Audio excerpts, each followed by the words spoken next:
അസ്സലാമലൈക്കും. ഇന്നലെ സോഷ്യൽ മീഡിയയിലൂടെ മുഴുവൻ നമ്മൾ കണ്ടത് തിരൂർ BP അങ്ങാടിയിലെ പുതിയങ്ങാടി പൂരത്തോടനുബന്ധമായി നടന്ന ഒരു അപകടത്തിൻ്റെ ചില ഭാഗങ്ങളായിരുന്നു. ആ ഒരു അപകടം ആന ഇടഞ്ഞ് ഒരാളെ തൂക്കിയെറിയുന്ന ആ ഒരു കാര്യം പല ആളുകളും അനുകൂലിച്ചുകൊണ്ടും പ്രതികൂലിച്ചുകൊണ്ടും ഒക്കെ വീഡിയോ ചെയ്യുന്നത് കണ്ടു. ഇന്നലെ അത് സംബന്ധമായ ഒരു വീഡിയോ ചെയ്യാനുള്ള സാഹചര്യമല്ലായിരുന്നു, യാത്രയിലായിരുന്നു. ഇന്ന് വീണ്ടും അത് സംബന്ധമായിക്കൊണ്ട് പല ചർച്ചകൾ, പല ആളുകൾ, അൻസാരി സുഹരി ആലപ്പുഴ അടക്കമുള്ള ആളുകളൊക്കെ അതിനെ എതിർത്തുകൊണ്ട് സംസാരിക്കുന്നത് കണ്ടു. എന്നാൽ ഒരു ആന ഇടഞ്ഞ് അവിടെ ഒരു മനുഷ്യന് അപകടമുണ്ടാവുകയോ മരണം സംഭവിക്കുകയോ ഒക്കെ ചെയ്യുന്ന സാഹചര്യത്തിലാണ് ഇവരെപ്പോലെയുള്ള ആളുകൾ പുതിയങ്ങാടി പൂരത്തെക്കുറിച്ച് ആരും തെറ്റിദ്ധരിക്കണ്ട. നേർച്ച എന്നുള്ളത് ഇങ്ങനെയൊന്നുമല്ല. ആനയും അമ്പാരിയും കൊട്ടും മേളവും അതുപോലെ ഔറത്ത് മറക്കാത്ത സ്ത്രീകളും, ഇനി ഔറത്ത് മറച്ചവരാണെങ്കിൽ തന്നെ അവിടെ കൂത്താടുന്ന ഒരു പരിപാടിയല്ല നേർച്ച എന്ന് പറഞ്ഞാൽ. ഇത് പൂരമാണ്, ഉത്സവമാണ്. യാഹു തങ്ങൾ എന്ന് പറയുന്ന ഒരു തങ്ങള്, അയാൾക്ക് 2 3 ജാറോ ഒക്കെ ഉണ്ട്. അയാൾക്ക് വിശ്രമിക്കാൻ തോന്നുന്ന സമയത്ത് ഇവിടെ കിടക്കും, പിന്നെ കുറച്ച് കഴിഞ്ഞാൽ വേറെ ജാറത്ത് പോയി കിടക്കും എന്നൊക്കെയാണ് പറഞ്ഞു കേട്ടിട്ടുള്ളത്. എന്തായാലും ആ ഡീറ്റെയിലേക്ക് പോകുന്നില്ല. ഇവിടെ ഇതിനു മുമ്പും പുതിയങ്ങാടി പൂരത്തിന് ആനയിടയുകയും ആളെ കൊല്ലുകയും ഒക്കെ ചെയ്യുന്ന ഒരു സാഹചര്യം ഉണ്ടായിട്ടുണ്ട്. അത് സംബന്ധമായിക്കൊണ്ട് തന്നെ അബ്ദുസമദ് സമദാനി സാഹിബ് അത് വളരെ വ്യക്തമായിക്കൊണ്ട് വളരെ മുമ്പേ തന്നെ അത് സംബന്ധിച്ചുള്ള കാര്യങ്ങൾ പറയുകയും ചെയ്തിട്ടുണ്ട്. ഇപ്പോൾ പുതിയതായിട്ട് വന്നുകൊണ്ടിരിക്കുന്ന വിഷയങ്ങൾ അതിൽ നമുക്ക് പ്രത്യേകമായിട്ട് കാണുവാനുള്ളത്, അപകടം പിടിച്ച ഈ ആളെയാണ് ഇന്നലെ ആന തൂക്കി എറിഞ്ഞിട്ടുള്ളത്. ഞാൻ ബ്ലർ ചെയ്യുന്നുണ്ട്, മുഖം ബ്ലർ ചെയ്യുന്നുണ്ട്, അയാളെ കാണിക്കുക എന്നുള്ള ഉദ്ദേശമില്ല. ഇന്നലെ പ്രത്യേകിച്ച് കാണാത്ത ചില ഭാഗങ്ങൾ നമുക്കൊന്ന് കാണാം. ഇതൊന്ന് നിങ്ങൾ കണ്ടു നോക്കൂ.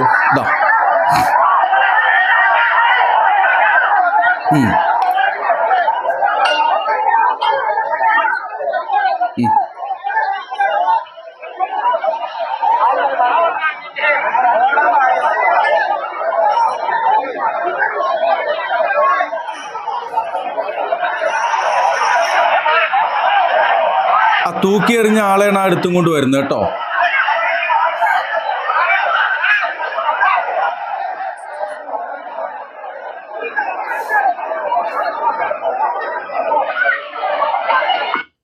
ഈ ബുദ്ധിയില്ലാത്ത ഈ ഭീമാകാരനായ ഈ ജന്തു, 2 കൊമ്പും 1 വാലും 1 തുമ്പിക്കൈയും 4 കാലുമുള്ള ഈ സാധനം, ഇതിന് പിരാന്തളകുന്ന സമയത്ത് അത് ഇടയും, അത് ആളുകളെയൊക്കെ എടുത്തെറിയും. ഇപ്പോൾ ഒരു കാലിൽ പിടിച്ച് തൂക്കിയിട്ട് വട്ടം കറക്കിയിട്ടുള്ളൂ, നമുക്ക് ആ വീഡിയോ ഒക്കെ കാണാനുണ്ട്. അത് ഒരു കാലിൽ പിടിച്ച് തൂക്കുകയും മറ്റേ കാല്, ഈ മനുഷ്യൻ്റെ കാല് ആ ആനയുടെ കാലുകൊണ്ട് ചവിട്ടി പിടിച്ച് വലിച്ച് കീറുകയൊക്കെ ചെയ്യുന്നത് നമ്മൾ കണ്ടതാണ്.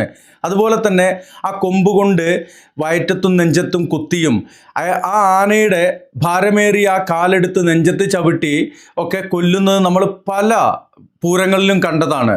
ഇനി നേർച്ച എന്ന് പറയുന്ന സാധനങ്ങളിലുണ്ടെങ്കിലും എനിക്കത് പൂരമായിട്ടാണ് തോന്നുന്നത്, ഉത്സവം അതുപോലെയാണ് മനസ്സിലാക്കാൻ കഴിഞ്ഞത്. ഇതിനിടയിലൂടെ സ്ത്രീകൾ, അതുപോലെ തന്നെ വൃദ്ധന്മാര്, കൊച്ചു കുട്ടികൾ ഈ പേക്കൂത്തിനിടയിലൂടെ നടക്കുന്നുണ്ട്. നിങ്ങൾ ഈ വീഡിയോ കണ്ടു നോക്കൂ. അതാ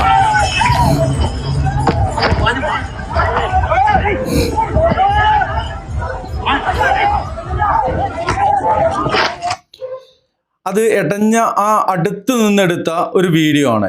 ഇനി അടുത്ത നമുക്ക് കുറച്ച് വിട്ടു നിന്നുള്ള വീഡിയോ കാണാനുണ്ട്. ഈ ആനയുടെ പേര് ആനയെ തളച്ച് വണ്ടിയിൽ കയറ്റിയിട്ടുണ്ട്. പാക്കത്ത് ശ്രീകുട്ടൻ എന്നാണ് ആനയുടെ പേര്. ഇനി ഈ ആനയെ തളച്ചു കൊണ്ടുപോകുന്ന ഒരു ഭാഗമുണ്ട്, നമുക്കതൊന്ന് കാണാം.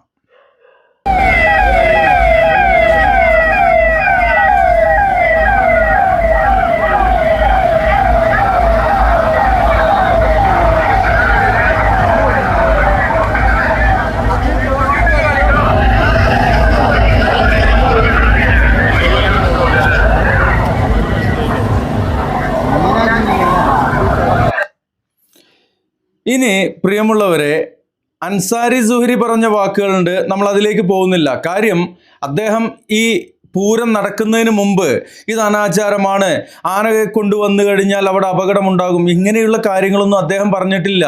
പിന്നെ അദ്ദേഹം ഇത് ഇടഞ്ഞതിന് ശേഷം എന്തെങ്കിലും പറഞ്ഞിട്ട് അതിൽ വാല്യൂ ഇല്ല. നമ്മളിത് എപ്പോഴും പറഞ്ഞുകൊണ്ടിരിക്കുന്നതാണ്, ഈ പൂരങ്ങളെല്ലാം അവസാനിപ്പിക്കപ്പെടേണ്ടതാണ് ഇസ്ലാമിൻ്റെ പേരിൽ.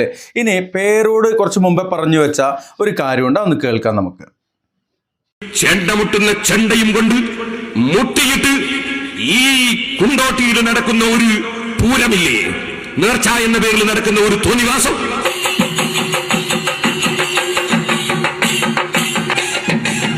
ആര് പറഞ്ഞു ഇങ്ങനെ ഒരു നേർച്ച നടത്താൻ? നേർച്ചയുണ്ട് ഇസ്ലാമില്, ഉറൂസുണ്ട് ഇസ്ലാമില്, അതൊന്നും ഇല്ലാന്നല്ല. പക്ഷേ അതാണ് പ്രശ്നം. നേർച്ച ഉണ്ട് ഇസ്ലാമില്, അതിങ്ങനെ ആനയും അമ്പാരിയും കൊട്ടും മേളവും ഇതുപോലെ സ്ത്രീകളും പുരുഷന്മാരും ഇടകലർന്നുകൊണ്ടുള്ള കൂത്താട്ടമാണോ മുസ്ലിയാരെ? എന്ത് പേക്കൂത്താ നിങ്ങൾ ഈ പറയുന്നത്?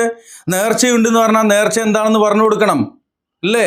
പിന്നെ ഉറൂസ് ഉണ്ടെന്ന്, ഉറൂസ് എവിടെ ഉണ്ട് നിങ്ങൾ പറയണത്? ഏത് ഇസ്ലാമിൽ ഉണ്ട് എന്നാ പറയുന്നത്? ആ ഇസ്ലാം ഏതാണ്? വെറുതെ എന്തെങ്കിലുമൊക്കെ ഇങ്ങനെ തൊള്ളപ്പുട്ടടിച്ചുകൊണ്ട് കിടക്കുക. അതുകൊണ്ടാണ് ഇത് നിൽക്കാത്തത്. നിങ്ങളുടെയൊക്കെ കൈകളിൽ നിന്ന് ഇത് പിടുത്തം വിട്ടുപോയത് എന്തുകൊണ്ടാണ്? ഇതുപോലെയുള്ള നിങ്ങളുടെ താല്പര്യങ്ങൾക്ക് വേണ്ടിയുള്ള പച്ചക്കളവ് പറയുന്നതുകൊണ്ടാണ്. പറയും, ഇന്ന് ഇതിനൊരു തീരുമാനം ഉണ്ടാക്കി തരാം. ഈ കുണ്ടോട്ടിയിൽ നടക്കുന്ന ഉറൂസ് നേർച്ച എന്ന് പറയുന്നത് എന്ത് നേർച്ചയാണത്? കുണ്ടോട്ടിയിൽ നടക്കുന്നത് മാത്രമല്ല, പുതിയങ്ങാടിയിൽ നടന്നതും, BP അങ്ങാടിയിൽ അവിടെ നടന്ന പുതിയങ്ങാടി നേർച്ചയും, ഈ കേരളത്തിന്റെ മണ്ണിൽ നടക്കുന്ന നേർച്ച എന്ന് പറഞ്ഞ് നടക്കുന്ന പൂരങ്ങളെല്ലാം അതെല്ലാം അനിസ്ലാമികമാണ്. നിങ്ങൾ എങ്ങനെ അവിടെ പുട്ടിയടിച്ചിട്ടും കാര്യമില്ല. നടത്തലാണോ നേർച്ച? ഈ കുണ്ടോട്ടിയിലും പരിസരങ്ങളിലുമുള്ള ഈമാനോടെ മരിക്കണമെന്ന് ആഗ്രഹിക്കുന്ന മുസ്ലിമീങ്ങളോട്, തഖ്വയോടെ ജീവിക്കണമെന്ന് ആഗ്രഹിക്കുന്ന മുസ്ലിം സ്ത്രീകളോട് ഞാൻ പറയുന്നു, കുണ്ടോട്ടി നേർച്ച നടക്കുന്നു എന്ന് കേട്ടാൽ നിങ്ങൾ വീട്ടിലിരുന്നോളണം. അല്ലെങ്കിൽ തന്നെയും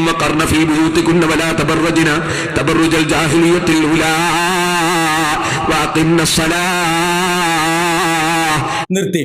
ഇനി കുറച്ച് കാര്യങ്ങൾ പറയാണ്ട്. ഈ കുണ്ടോട്ടി നേർച്ച മാത്രമാണോ പ്രശ്നം? ഇന്നലെ ഞാനൊരു യാത്രയിലായിരുന്നു എന്ന് പറഞ്ഞു. യാത്രക്കിടയിൽ അസർ നമസ്കരിക്കുവാന് അട്ടപ്പാടി വഴിക്കായിരുന്നു യാത്ര. അടുത്തടുത്ത് മസ്ജിദുകളില്ല, നമ്മുടെ നാട്ടിലുള്ള പോലെ മസ്ജിദുകളില്ല. അവിടെ ഒരു പ്രത്യേക പ്രദേശം ജുമാ മസ്ജിദ് എന്നെഴുതിയ ബോർഡ് കണ്ട് അവിടെ നിർത്തി. അവിടെ ഒരു പള്ളിയുള്ള കാര്യം നമുക്ക് മുമ്പേ അറിയാവുന്നതാണ്. അപ്പോൾ കുറച്ച് നേരം കൂടിയുണ്ട് ബാങ്ക് കൊടുക്കാൻ. അപ്പോൾ കാറിൽ തന്നെ ഇരുന്നു. ഇങ്ങനെ ഇരിക്കുമ്പോൾ ഒരു 51 രജിസ്ട്രേഷൻ കാറിൻ്റെ ഒരു രജിസ്ട്രേഷൻ കണ്ടിട്ട് ഒറ്റപ്പാലം ഭാഗത്തുള്ള കാറാണെന്നാണ് തോന്നുന്നത്. അതിൽ ഒരു പുരുഷനും 2 സ്ത്രീകളുമാണ് വന്നത്. ആ സ്ത്രീകൾ ഇറങ്ങിയിട്ട്, പുരുഷനും സ്ത്രീകളും കൂടി ഇറങ്ങിയിട്ട് അവർ ആ പള്ളിയുടെ ഉള്ളിലേക്ക് കയറിപ്പോയി. മദ്രസയുടെ ഭാഗത്തൂടെയാണ് കയറിപ്പോയത്. ആ സമയത്ത് ബാങ്ക് കൊടുക്കുന്നുണ്ട്. ബാങ്ക് കൊടുത്ത് ഞാനും സുഹൃത്തും മസ്ജിദിലേക്ക് പോയി. ഞങ്ങൾ എന്തായാലും അവിടെ ആ ഒരു അവസരത്തിൽ ഞങ്ങളവിടെ ആ ഇമാമിനെ തുടരാൻ ഉദ്ദേശിച്ചിട്ടുണ്ടായിരുന്നില്ല. ഞങ്ങൾ ജമാഅത്തും നമസ്കരിച്ചില്ല, ഒറ്റയ്ക്ക് നമസ്കരിച്ച് ഞങ്ങൾ തിരിച്ചു പോരുകയാണ്. ജമാഅത്തിന്റെ സമയവും കഴിഞ്ഞിട്ടും ഈ ഒപ്പം വന്ന പുരുഷൻ പുറത്തൂടെ ഫോൺ ചെയ്ത് നടക്കുന്നുണ്ട്. 2 സ്ത്രീകളെയും മദ്രസയുടെ ഉള്ളിലൂടെ പോയിട്ട് പിന്നെയും കുറേ നേരം കഴിഞ്ഞാണ് ഈ 2 സ്ത്രീകൾ പുറത്തിറങ്ങിയത്. വേറെ ആരെയും അവിടെ കാണാനില്ല. ഒരു പെണ്ണവിടെ പോയിട്ട് നിസ്കരിച്ചു കഴിഞ്ഞാൽ മാനം ഇടിഞ്ഞു വീഴുന്ന ആ ഒരു സാഹചര്യമുള്ളപ്പോൾ ഇവിടെ 2 സ്ത്രീകൾ പള്ളിയുടെ ഉള്ളിലേക്ക്, മദ്രസയുടെ ഉള്ളിലേക്ക് വഖത്ത് സമയത്ത് കയറിപ്പോവുകയാണ്. പുരുഷൻ റോട്ടിൽ കൂടെ ഫോണും ചെയ്ത് നടക്കുകയാണ്. ഇത് ഇന്നലെ ഉണ്ടായ ഒരു അനുഭവം പറഞ്ഞെന്ന് മാത്രം. ഓക്കെ, ഇവിടെ നേർച്ചയ്ക്ക് പോകുമ്പോൾ, നേർച്ചയ്ക്ക് സ്ത്രീകൾ സാധാരണ പോകാറുണ്ട്. നേർച്ചയ്ക്ക് മാത്രമല്ല, അത് കഴിഞ്ഞ് വരുമ്പോൾ ആനമൂളിയിൽ ഒരു പൂരം നടക്കുന്നുണ്ട്. അവിടെ ഒരു ചെറിയ ക്ഷേത്രമുണ്ട്. ആ ക്ഷേത്രത്തിൽ ഉത്സവം നടക്കുകയാണ്. പോകുമ്പോൾ തന്നെ ഉത്സവത്തിൻ്റെ മട്ടും ഭാഗങ്ങളും ഒക്കെ കണ്ടിരുന്നു. തിരിച്ചു വരുമ്പോൾ ആളും പാളമൊക്കെ ഉണ്ട്. 2 വേല വന്നുകൊണ്ടിരിക്കുന്നുണ്ട്. റോട്ടിലൂടെ ഹലുവ വാങ്ങാനും അതുപോലെ കളിപ്പാട്ടം വാങ്ങുവാനും താത്താമാര് പർദ്ദയൊക്കെ ഇട്ടിട്ട് നല്ല ഹിജാബൊക്കെ ഇട്ടിട്ട് നടക്കുന്നുണ്ട്. 2 ദിവസം മുമ്പ് കോയമ്പത്തൂർ പോയി വരുമ്പോൾ അട്ടപ്പാടിയിൽ അഗളിയിൽ വെച്ചുകൊണ്ട് ഇതേപോലൊരു ഉത്സവം നടക്കുന്നുണ്ട്. അവിടെ നിറയെ കണ്ടത് താത്തമാരെയാണ്. അപ്പോൾ അവർക്ക് ഉത്സവം, നേർച്ച, ഉറൂസ്, പള്ളി നേർച്ച അല്ലെങ്കിൽ പള്ളിപ്പെരുന്നാൾ, അതുമല്ലെങ്കിൽ ചന്ദനക്കുടം, ഇങ്ങനെയൊന്നുമില്ല. അവർക്ക് ആനയും അതുപോലെ ആളും പാളും ഉണ്ടായാൽ മതി. ഓല് പോക്കറ്റിൽ പൈസയും വെച്ചിട്ട്, പേഴ്സിൽ പൈസയും വെച്ചിട്ട് ഇറങ്ങും. എന്നിട്ട് ഒരു നാണവുമില്ലാതെ അവർ ഈ ആളുകൾക്കിടയിലൂടെ നടന്നുകൊണ്ട് എന്തോ ആവട്ടെ, നമുക്ക് വിഷയമില്ല. എന്നാൽ ഇസ്ലാമിൻ്റെ പേരിൽ നടക്കുന്ന ഇതുപോലെയുള്ള വലിയ അള്ളാൻ്റെ ഔലിയ എന്ന് പറഞ്ഞിട്ടാണല്ലോ ഇതുപോലെയുള്ള ഉറൂസുകളും മറ്റുള്ള കാര്യങ്ങളുടെയും പേരിൽ പൂരങ്ങൾ നടക്കുന്നത്. എന്നിട്ട് അവിടെ പോയിട്ട് ഈ ആന ഒരു ഇതിനു മുമ്പേ നമ്മളെ സമദാനി സാഹിബ് പറഞ്ഞ ആ ഒരു വിഷയമുണ്ട്, ഓരോ വർഷവും ആനയുടെ എണ്ണം കൂടിക്കൊണ്ടിരിക്കുകയാണ് എന്നുള്ളത്. ഈ ആന ചവിട്ടി ചാകാനുള്ളതല്ല ഈ ജാറങ്ങൾ എന്നുള്ളത് ഹറാമാണ്, ചെയ്യാൻ പാടില്ലാത്ത കാര്യമാണ്. ഖബർ സിയാറത്ത് എന്ന് പറഞ്ഞാൽ ആന ചവിട്ടിച്ചാകാനുള്ളതല്ല. അതെന്തിനുള്ളതാണ്? അത് മരണഭയം ഉണ്ടാകുവാനുള്ളതാണ്, മരണത്തെ ഓർക്കുവാനുള്ളതാണ്. എന്നിട്ട് പോയിട്ട് ഇവിടെ ഉറൂസ്, മറ്റേ നേർച്ച, ചന്ദനപ്പെട്ടി, ചന്ദനക്കുടം എന്നൊക്കെ പറഞ്ഞുകൊണ്ട് നടന്നുകൊണ്ടേയിരിക്കുകയാണ്. അവിടെ ഇടയ്ക്കിടയ്ക്ക് ഇതേപോലെയുള്ള അപകടങ്ങൾ ഉണ്ടാവുന്നു, തമ്മിത്തല്ലുകൾ ഉണ്ടാവുന്നു, കത്തിക്കുത്തുണ്ടാവുന്നു. എന്തൊക്കെ അനാചാരങ്ങളാണ് അവിടെ നടക്കുന്നത്. ഇത് നിർത്തലാക്കാൻ ഇവർ ആരും തയ്യാറാവുന്നില്ല. വഹാബി പ്രസ്ഥാനങ്ങൾക്കെതിരെ പറയുന്ന 1000 വാക്കുകളിൽ ഇതിനെതിരെ ഒരു അരവാക്ക് പറയാൻ പോലും ത്രാണിയില്ലാത്ത, ധൈര്യമില്ലാത്ത, ആംബിയറില്ലാത്ത, ഉളുപ്പില്ലാത്ത വർഗമേ. എന്നിട്ട് ഇങ്ങനെ എന്തെങ്കിലും നടന്നു കഴിഞ്ഞാൽ പിന്നെ അവിടെ ഘോരഘോരം, അവിടെ ഛർദ്ദിച്ചിട്ട് കാര്യമില്ല അല്ലേ? ഇസ്ലാം എന്താണ് എന്നുള്ളത് നിങ്ങൾക്ക് തന്നെ അറിയില്ല, പിന്നെ അല്ലേ നിങ്ങൾ മറ്റുള്ളവർക്ക് പഠിപ്പിച്ചു കൊടുക്കുക. പറയുമോ ലേരെ കേൾക്കട്ടെ. വീട്ടിലടങ്ങി ഒതുങ്ങി കഴിയട്ടെ, ഭംഗി പ്രകടിപ്പിക്കാതിരിക്കട്ടെ, വീട്ടിൽ വെച്ച് കൃത്യമായി നിസ്കാരം നിർവഹിക്കട്ടെ. സ്ത്രീകളോട് കൽപ്പന അങ്ങനെയല്ലേ എന്ന് മൊക്കറിട്ടിട്ട് കാര്യമില്ല. ഒരു പെണ്ണ് ഒരു പള്ളിയിൽ കയറിയാൽ ഹറാമാണ് എന്ന് പറഞ്ഞുകൊണ്ടിരിക്കുന്ന മുസ്ലിയാരെ ഇങ്ങനെ പെണ്ണുങ്ങൾ ഈ നേർച്ചപ്പറമ്പ് എന്ന് പറഞ്ഞുകൊണ്ട് പൂരപ്പറമ്പുകളിലൂടെ തെണ്ടുന്നതിനെ കുറിച്ച് നിങ്ങളൊന്നും പറയുന്നില്ലല്ലോ. നിങ്ങളെപ്പോലെ എവിടെയെങ്കിലും ഒരു മുക്കിലിരുന്നിട്ട് എപ്പോഴെങ്കിലും ഒരു പറയുന്ന പറച്ചിലല്ല. ഇസ്ലാമികമായിട്ട് നിങ്ങൾക്കതിനെതിരെ ഒരു ഫത്വ പുറപ്പെടുവിക്കുവാൻ, പലതരത്തിൽ അല്ലല്ലാത്തവരെ വിളിച്ചു തേടുവാൻ വേണ്ടിയിട്ട് പല വേദികൾ കെട്ടിക്കൊണ്ട് നിങ്ങൾ പറയാറുണ്ടല്ലോ. ഈ നേർച്ചകളുമായി സഹകരിക്കരുത്. നിങ്ങളുടെ മഹല്ലുകൾ ആ ഭാഗത്തുള്ള ആളുകൾ പോയി കഴിഞ്ഞാൽ അതിന് തക്കതായ നടപടി സ്വീകരിക്കും എന്ന് പറയാൻ നിങ്ങൾക്ക് എന്താ കഴിയാത്ത? ആംബിയർ ലൈൻ തന്നെ പറയും. അതുകൊണ്ട് തന്നെ നേർച്ച പൂരങ്ങളിൽ പങ്കെടുക്കാൻ മുസ്ലിം സ്ത്രീകളെ നിങ്ങൾ ഇറങ്ങല്ല കേട്ടോ. ഞാൻ പ്രത്യേകം നിങ്ങളോട് പറയുന്നു. ഞാൻ ആ ഭാഗത്തേക്ക് വിശദമായി കടക്കുന്നില്ല. വിശദമായിട്ട് കടക്കുക തന്നെ വേണം. നിങ്ങൾ ഏതെങ്കിലും ഒരു കട്ടൻ ചായ വയലിൽ ഇരുന്നു കൊണ്ടല്ല നിങ്ങളിത് പറയേണ്ടത്. നിങ്ങൾ പള്ളിയിൽ നിർബന്ധമായിട്ടും പള്ളി മഹല്ലിലുള്ള ആളുകൾ ഇതുപോലെയുള്ള പൂരങ്ങളിൽ പങ്കെടുക്കുകയാണെങ്കിൽ അനിസ്ലാമികമായിട്ടുള്ള, നിങ്ങൾ വഹാബി മരിച്ചാൽ കൂടരുത്, വഹാബിക്ക് വെള്ളം കൊടുക്കരുത്, വഹാബിയുടെ അടുത്ത് പെണ്ണ് കെട്ടരുത്, വഹാബിയുടെ പെണ്ണ് കൊടുക്കരുത് എന്നൊക്കെ പറയലുണ്ടല്ലോ, ബസ്സിലും കൂടിയും കയറരുത് എന്നൊക്കെ പറയലുണ്ടല്ലോ. എന്തേ നിങ്ങൾ ഈ വിഭാഗത്തിനെ കുറിച്ച് ആ അർത്ഥത്തിൽ നിങ്ങൾ സംസാരിക്കാത്ത? പറയും. SSFകാര് സംഘടിപ്പിച്ചൊരു പൊതുയോഗത്തിൽ യാഹൂ തങ്ങളെ മക്ബറയിൽ നടക്കുന്ന കടുത്ത അനാചാരത്തിനെതിരെ തിരൂർ ടൗണിൽ വെച്ച് ഞാൻ പ്രസംഗിച്ചു. അൽഹംദുലില്ലാഹ്, മുത്തവല്ലി എന്റെ സ്റ്റേജിൽ ഉണ്ടായിരുന്നു. അദ്ദേഹം തീരുമാനമെടുത്തു, അടുത്ത കൊല്ലം മുതൽക്ക് ഇനി അത്തരം അനാചാരം നടത്തുന്നില്ല. നടന്നിട്ടുമില്ല. ഇപ്പൊ ഇന്നലെ മിഞ്ഞാന്ന് അവിടെ ആന ഒന്നിനെ വട്ടം കറക്കിയില്ലേ അല്ലേ? ഇങ്ങനെ ചുഴറ്റിയിരുന്നല്ലോ. അതിന്റെ അവസ്ഥ എന്തായിക്കുന്നാവേ? എന്ത് തന്നെയാണെങ്കിലും കുറച്ചു കാലത്തേക്ക് നീച്ചിറക്കൂല. ആ അവസ്ഥ ഉണ്ടായത് മുത്തവല്ലി ഇങ്ങക്ക് വാക്ക് തന്നു. ആ വാക്ക് തന്ന മുത്തവല്ലിയുടെ ചള്ളക്ക് കൊടുക്കണ്ടേ? അവിടെ അനാചാരം തന്നെയല്ലേ നടന്നത്? അതുകൊണ്ടല്ലേ ആന പിടിച്ചിട്ട് ഒരു മനുഷ്യന്റെ കാലുമ പിടിച്ച് നിലത്ത് കെറിഞ്ഞത്? എന്താ ചെയ്യാ? പറയും. മക്ബറയിൽ വാല് പറയും, മക്ബറയിൽ ഖുർആൻ ഓതും, മക്ബറയിൽ ദിക്ർ ചൊല്ലും, മക്ബറയിൽ അന്നദാനം നടത്തും. നിർത്തിയും മക്ബറയിൽ ദിക്ർ ചെല്ലാനും അതുപോലെ ഖുർആൻ ഓതാനും അന്നദാനം നടത്താനും നിങ്ങൾക്ക് ആരെ പഠിപ്പിച്ചെന്ന്? അതും ഇസ്ലാമിലില്ല. മക്ബറ മരിച്ചോലെ കൊണ്ടുപോയിട്ട് മറവ് ചെയ്യാനുള്ളതാണ്. അവിടെ പോയിട്ട് ഖബർ സിയാറത്ത് ചെയ്യുക, അവർക്ക് വേണ്ടി പ്രാർത്ഥിക്കുക, അവർക്ക് സലാം പറയാ. അതിൻ്റെ അപ്പുറത്തേക്ക് ആരെങ്ങളത് പഠിപ്പിച്ചത്? എവിടുന്നേലും കിട്ടിയത് എടുത്തും കൊണ്ടുവന്നിട്ട് അത് ദീനാണെന്നും പറഞ്ഞിട്ട് ഈ ഉമ്മത്തിനെ പയപ്പിക്കാൻ നടക്കരുത്. പറയും. സൽക്കർമ്മങ്ങളെ നടത്തൂ എന്ന് മുത്തവല്ലി തീരുമാനിച്ചു. ആ മുത്തവല്ലിയുടെ കെയർ ഓഫിൽ പിറ്റത്തെ കൊല്ലം കൃത്യമായി ശരിയായ നിലക്കുള്ള നേർച്ച നടക്കുമ്പോ പ്രസംഗിക്കാൻ. ശരിയായ നിലക്കുള്ള നേർച്ച എന്താണ്? ശരിയായ നേർച്ച എന്ന് പറഞ്ഞിട്ട് ഒരു മുത്തവല്ലിക്ക് നടത്താവുന്ന, മുത്തവല്ലി അള്ളാഹുവിനോട് നേർച്ച ചെയ്യട്ടെ. അതല്ലാത്തൊരു നേർച്ച ഇസ്ലാമിലില്ല. മറ്റേത് ഇപ്പൊ നടന്നുകൊണ്ടിരിക്കുന്ന പൂരാണ്. ആ പൂരപ്പളും നടക്കുന്നുണ്ട്. ഞാൻ മുത്തവല്ലി മരിച്ചിട്ടാണോ അതോ മുത്തവല്ലി അജ്ജം ഉണ്ടായിരുന്നോ എന്ന് പറഞ്ഞിട്ടാണോ എന്നറിയില്ല, അവിടെ എപ്പോഴും അത് നടക്കുന്നുണ്ട് എന്നുള്ളതാണ് ഇപ്പൊ ബാക്കി വീഡിയോ കാണാണ്ട്. നിങ്ങൾ കുറച്ചും കൂടി പറയും. എന്നെയും ക്ഷണിച്ചു. ഞാനവിടെ പ്രസംഗത്തിന് പോയി. സഹോദരന്മാരെ, പ്രസംഗം കഴിഞ്ഞ് ഞാൻ ഇറങ്ങി വരുമ്പോ കാണുന്നൊരു കൂട്ടർ മുട്ടിപ്പാടി പോകുന്നു. ഞാൻ ചോദിച്ചു, ഇതെന്ത് ചെയ്ത് നിർത്തി എന്ന് പറഞ്ഞില്ലേ? അപ്പൊ നോക്കുമ്പോ ആ ദർഗയുമായി ഔദ്യോഗിക ബന്ധമുള്ളവരല്ല, അവിടുത്തെ മുജാഹിദീങ്ങളും ജമാഅത്ത് ഇസ്ലാമിക്കാരും അമ്മുട്ട് ഇവിടെ നിർത്തിയാ പറ്റൂല എന്ന് പറഞ്ഞ് അവര് സംഘടിപ്പിച്ചതാണിത്. കണ്ടില്ലേ പ്രിയമുള്ളവരെ? ഇതുപോലെയുള്ള ആളുകൾ ഇതാണ് ചെയ്തുകൊണ്ടിരിക്കുന്നത്. ഏത് ജമാഅത്തെ ഇസ്ലാമിയാണ്, ഏത് മുജാഹിദാണ്, ഏത് തൗഹീദി പ്രസ്ഥാനങ്ങളാണ് ഇതുപോലെയുള്ള പൂരങ്ങൾക്ക് അനുകൂലിച്ച് പറയാറുള്ളത്, അത് നടത്തണം എന്ന് പറയാറുള്ളത്? ഇയാൾ പൊട്ടപ്പോയത്തല്ലേ ഈ പറഞ്ഞുകൊണ്ടിരിക്കുന്നത്. അവിടെ നടക്കുന്ന ഇനി നമുക്ക് കാണാം. ഇയാൾ ഇപ്പോൾ ഇവിടെ ഇത്രയും പറഞ്ഞല്ലോ, ഇനി നമുക്ക് കാണാൻ കുറച്ച് വേറെ ബാക്കിയുണ്ട്. ഇതാ കണ്ടോളി.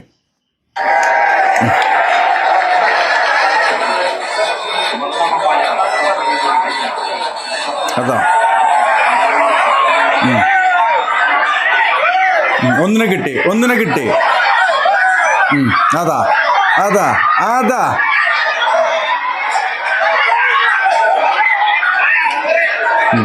ആള് ധരിച്ചിട്ടുണ്ട്, തുണിയുണ്ട് ആനയുടെ അടുത്ത്.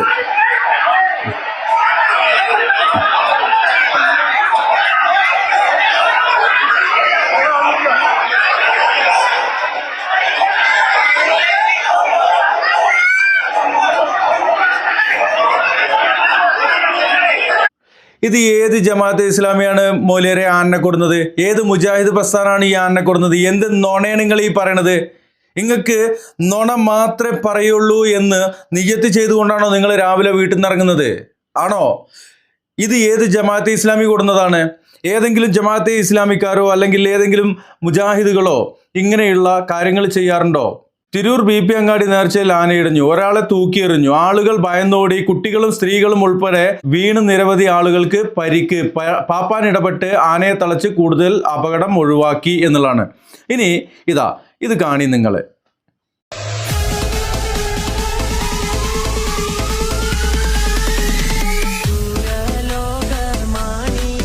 അത്ര കണ്ടാൽ മതി, കൂടുതൽ കാണേണ്ടയില്ല, കാണിച്ചു എന്ന് മാത്രം. ഇനി നിങ്ങൾ കേട്ടോളൂ. പുതിയങ്ങാടി നേർച്ച എന്നല്ല, കേരളത്തിൽ ഏത് നേർച്ച എടുത്താലും അവിടേക്ക് പോകുന്നത് ദീൻ മനസ്സിലാക്കിയ സലഫികളല്ല, മറിച്ച് ദുആ ദിക്ർ സമ്മേളനങ്ങളിലും മൗലീദ് സദസ്സുകളിലും സ്വലാത്ത് മജ്ലിസുകളിലും പങ്കെടുക്കുന്ന പാവപ്പെട്ട സമസ്തക്കാർ തന്നെയാണ്. ഇവറ്റുകളുടെ വായിൽ നിന്ന് ദീൻ കേൾക്കാമെന്ന് വിശ്വസിച്ച് 365 ദിവസവും മൊബൈൽ ഓണാക്കി ഓച്ചാനിച്ച് നിൽക്കുന്ന പാവപ്പെട്ടവർക്ക് നസീഹത്ത് നൽകാൻ നട്ടലുള്ള ഒരൊറ്റ തലയെക്കെട്ട് കാരണം ഇവരുടെ കൂട്ടത്തിലില്ല.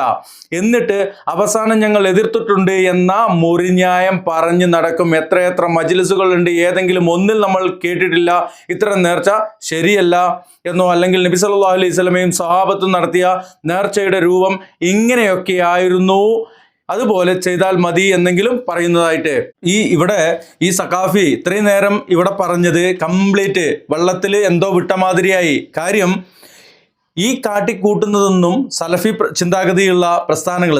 സലഫി എന്ന് പറഞ്ഞാൽ സഹാബാക്കള്, താബീയങ്ങള്, തബു താബീയങ്ങള്, ഈ ആളുകളെ പിന്തുടരുന്നവരെന്നാണ്. അപ്പോൾ അവർ നീർച്ചയില്ല, ഉറൂസുമില്ല, അതുപോലെ പൂരമല്ല, ഉത്സവമല്ല. അതുകൊണ്ട് തന്നെ സലഫു സാലിഹ്യങ്ങളെ പിന്തുടരുന്ന സലഫികൾ, അത് മുജാഹിദ് പ്രസ്ഥാനങ്ങളാവട്ടെ, ജമാഅത്തെ ഇസ്ലാമി ആവട്ടെ, മറ്റുള്ളവരാവട്ടെ, അവരൊന്നും നിങ്ങളെപ്പോലെ ഇതിങ്ങനെ കൊണ്ടാടാറില്ല. ഉറൂസ് എന്നും പറഞ്ഞിട്ട് മനുഷ്യരെ പറ്റിക്കാറില്ല.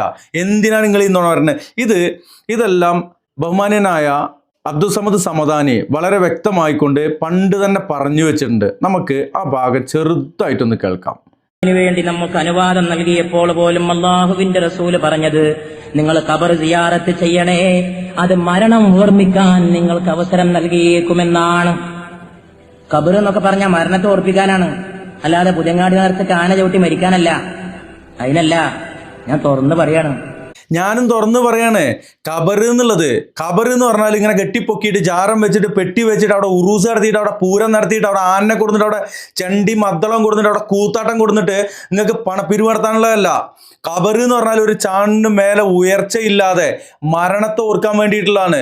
നമുക്കും പോയിട്ട് കിടക്കേണ്ട സ്ഥലമാണ് അത് എന്നുള്ള ഓർമ്മ ഉണ്ടാകാൻ വേണ്ടിയിട്ടുള്ളതാണ്. നിങ്ങൾ കാണിക്കുന്നത് എന്താണ്? നിങ്ങൾ കൂത്താടിയല്ലേ അവിടെ നടത്തുന്നത്? നിങ്ങൾ പൂരം നടത്തല്ലേ, ഉത്സവം നടത്തല്ലേ? എന്ത് ഉറൂസാണ് ഇസ്ലാമിലുള്ളത്? പച്ച നോണയും പറഞ്ഞുകൊണ്ട് തലയിൽ കെട്ടും കെട്ടിയിട്ട് ഇതുപോലെയുള്ള പേക്കൂത്തിന് വേണ്ടിയിട്ട് വീണ്ടും വീണ്ടും ആളുകൾ അതിലേക്ക് ക്ഷണിക്കും. എന്നിട്ട് എന്തെങ്കിലും അപകടം ഉണ്ട് ചപ്പുറത്ത് വന്നിട്ട് ഞാൻ പറയുകയും ചെയ്യും. ഒരു കാര്യവുമില്ല. നിങ്ങൾ പിഴവിൽ തന്നെയാണ് പിഴച്ച, വാദക്കാർ തന്നെയാണ് പിഴച്ച, വിശ്വാസക്കാർ തന്നെയാണ് എന്നുള്ളത് ഈ ആളുകൾ മനസ്സിലാക്കട്ടെ. ഉറൂസ്, പൂര, നേർച്ച അതൊന്നും ഇസ്ലാമിലില്ല. ഉണ്ടാക്കുന്നത് പിഴച്ച ഷിയ ബറേൽവി പിഴച്ച വിശ്വാസക്കാരാണ്. അത് തന്നെ, ആ വിശ്വാസം തന്നെയാണ് നിങ്ങൾക്ക് എന്നുള്ളത് ഒരു മടിയില്ലാതെ അവിടെ പറയും. ഇൻഷാ അല്ലാഹ് ഇനിയും ഇത് സംബന്ധിച്ച് തുറന്നു പറയലുകൾ ഉണ്ടാകും. അപ്പോൾ അതിലെന്തെങ്കിലും അതിക്രമിച്ച് പറഞ്ഞിട്ടുണ്ടെങ്കിൽ ക്ഷമിക്കണം. ക്ഷമിക്കാൻ പറ്റാത്തവര് സഹിച്ചളിയും എന്ന് മാത്രമാണ് പറയുവാനുള്ളത്. അസ്സലാമു അലൈക്കും വറഹ്മത്തുള്ളാഹി.